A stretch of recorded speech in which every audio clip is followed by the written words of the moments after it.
Hi, good afternoon guys, clients, buyers. So, andito tayo ngayon sa Outlook Drive. Flex ko ulit yung benta namin na 1,599 square meter na property dito. Yun po siya, almost flat.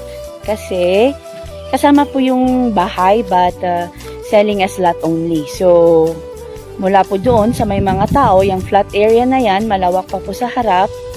Hanggang dito po sa kinatatayuan ko, yan po yung title na 1,599 square meters. Dito naman po mula dyan, ito na yung pataas. Subukin nating lakarin. So that is 1,440 square meters. So tax deck po siya pero same owner at binibenta din po siya. So try po nating puntahan sa kabila. Yun. So kung makikita nyo po, ang ganda po ng location ng bahay. May view din po kayo.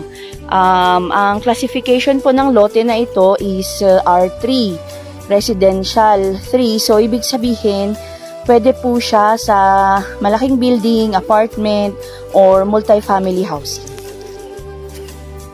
So, hanggang dyan po sa nalinisan, pwede nyo pong tanggalin yung pine tree, pwede din pong i-retain.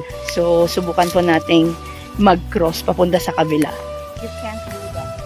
Oo nga. Balik na lang po tayo.